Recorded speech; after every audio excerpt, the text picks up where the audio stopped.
چاند کی گردش سے اور اس کی منازل سے حضرت انسان کو کچھ سمجھایا جا رہا ہے کہ جب تو پیدا ہوا تھا تو چاند کی طرح سارا زمانہ تیرا منہ دیکھنے آیا تھا، تو بھی اس وقت لوگوں کی توجہ کا مرکز بن گیا تھا، اور پھر منازل طے کرتا رہا، اور جوانی کی دہلیز پر جب تم نے قدم رکھا اور تو بدر تمام ہوا، جب شباب کی بجلیاں تیری آنکھوں سے ٹپکنے لگی، تو پھر تیری نظر کا خمار بھی کئیوں کے دل لوٹتا تھا، کئیوں کی نیندیں اچاٹ کر دیتا تھا۔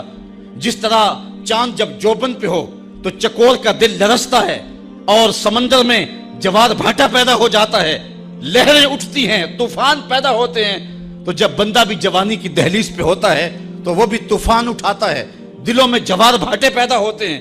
تو وہ لمحے بھی آئے کہ تو نے دلوں کی بستیاں اور دلوں کی دنیا پر ہلچل پیدا کر کے رکھ دی۔ تیرا شباب لوگوں کی زندگیوں کے اندر گھلتا رہا، اور کتنوں کی نیندیں اچاٹ ہوتی رہیں، تیری زلف کے شکن کتنوں کا قرار لوٹ کے لے گئے۔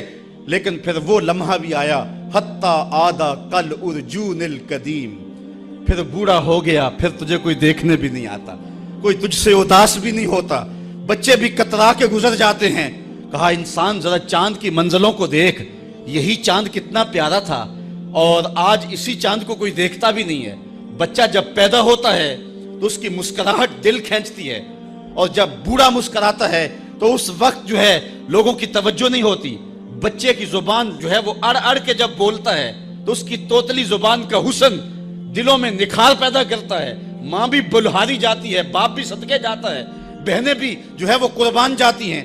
تو بچے کا ٹوٹا لہجہ اور توتلی زبان خوشیوں کی ایک لہر ہوتی ہے، لیکن جب بڑھاپے میں فالج کی وجہ سے زبان میں لکنت آ جائے، اب توتلا پن پیدا ہو جائے، اب زبان اٹکنے لگے، تو بچے بھی مذاق اڑاتے ہیں۔ ایک لمحہ وہ تھا کہ زبان توتلی تھی تو حسن تھا، آج لمحہ وہ گیا کہ حتی آدھا کل ارجون القدیم، کھجور کی ٹہنی سے جب پھل توڑ لیا جائے، اب اس ٹہنی کو کون پوچھتا ہے؟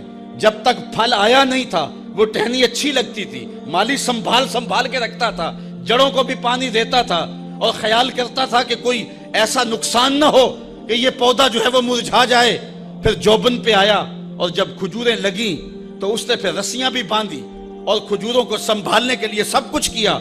پھر جس دن اس نے اس ڈال سے پھل کاٹ لیا، اب وہ کھجور اجڑ گئی، اب اس کی وہ ٹہنی بے توقیر ہو گئی۔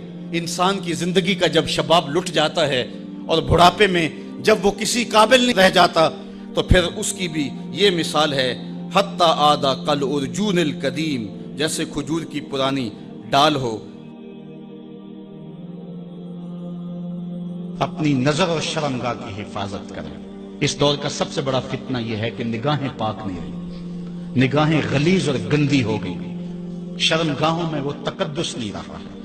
حضور علیہ السلام نے ارشاد فرمایا، من زنا زنیا بہی ولو بہی تانے دارے ہی، جس شخص نے زنا کیا یہ عمل اس کے گھر بھی لوٹے گا، اگرچہ اونچی اونچی دیواریں کیوں نہیں کر دیتا۔ یہ مکافات عمل ہے۔ گندم از گندم بروئے جو جو از مکافات عمل غافل مشو، گندم بو گے تو گندم کاٹو گے، جو بو گے تو جو کاٹو گے۔ نظر کو تقدس دو، نظر کو پاکیزگی دو۔ حضرت لقمان حکیم کہتے ہیں کہ میں کئی نبیوں سے ملا ہوں، کئی نبیوں سے ملاقات کی ہے، اور میں ان سے 2 4 باتیں جمع کی ہیں، اور ان ساری باتوں کو میں نے جمع کر کے 100 باتیں جمع کی ہیں، اور ان کا پھر میں نے خلاصہ تیار کیا ہے۔ ان میں 8 باتیں الگ کی ہیں۔ ان 8 باتوں میں ایک بات یہ ہے، جب کسی کے گھر جاؤ تو نظر کو حفاظت میں رکھو۔ جس شخص کے مہمان بنو، جس کے گھر جاؤ، تمہاری نظر نہ بھٹکنے پائے۔ نظر اگر غیر محرم کو شہوت سے دیکھتی ہے، حدیث میں آتا ہے کل قیامت کے دن جہنم کی آگ سے بھر دی جائے گی، وہ سخت رسوا ہوگا۔ آج میڈیا کی آوارگی اور انٹرنیٹ پہ جو کچھ ہو رہا ہے، ٹیلی ویژن اور سینما جو بدتمیزی پھیلا رہے ہیں، اور موبائل پیکج جس طرح بے حیائی کو فروغ ہو رہا ہے، ہم اس کے خلاف پوری قوت کے ساتھ بند باندھیں۔ اپنی اولادوں کے ہاتھوں سے ناول چھین لو، ان کے ہاتھوں سے جو ہے وہ فلمیں چھین لو، ان کی خلوتوں پہ نظر رکھو اور ان کی حفاظت کرو۔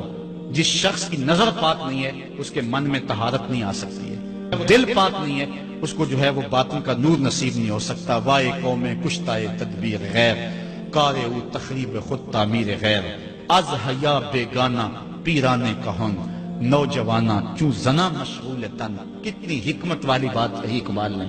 وہ اپنے دور کا دکھڑا سناتا ہے، جس دور سے ہم گزر رہے ہیں اب تو عجیب حال ہو گئے. اقبال کہتا ہے یہ جو میرا دور ہے، جوان تو جوان رہے، بوڑھوں کی نظروں میں حیا نہیں رہا. آز حیا بیگانہ پیرانے کہن. بوڑھے لوگوں کی آنکھوں میں بھی اقبال کہتا ہے حیا نہیں رہا. نوجوانہ چوں زنا مشغول تن، اور نوجوان عورتوں کی طرح اپنے تن کے ساتھ لگے ہوئے ہیں، اپنے تن کو سنوارنے میں ہر وقت کنگھی پٹی میں لگے ہوئے ہیں. یہ مردوں کا کام نہیں ہوتا، یہ دلیروں اور بہادروں کا کام نہیں ہوتا، یہ عورتوں کے وظیفے ہیں.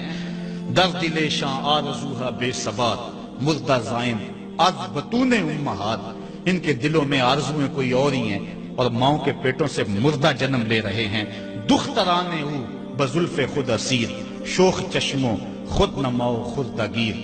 اور قوم کی بیٹیاں اپنی زلف کی خود قیدی ہو چکی ہیں اور ہر وقت جو ہے وہ اپنے آپ کو آئینے میں دیکھتی رہتی ہیں. ساختہ پرداختہ دل باختہ ابروان مثل دو تیغ آختہ. وہ جو گھر کی رونق تھی، جو آبرو اور حیا کا دوسرا نام تھا، آج وہ دل پھینک قسم کی ہو گئی ہے. آہ قوم میں دل سے حق پرداختہ مرد و مرگ خیش را نہ شناختہ. اقبال کہتا ہائے قوم کہ جو مر گئی اور اسے ابھی تک پتہ ہی نہیں چلا کہ میں مر چکی ہوں اور جینے کا سامان نہیں کرتی. حضور نے فرمایا ہر دین کی کوئی پہچان ہوتی ہے، میرے دین کی پہچان حیا ہے. اگر حیا نہیں ہے تو دین ہی نہیں ہے.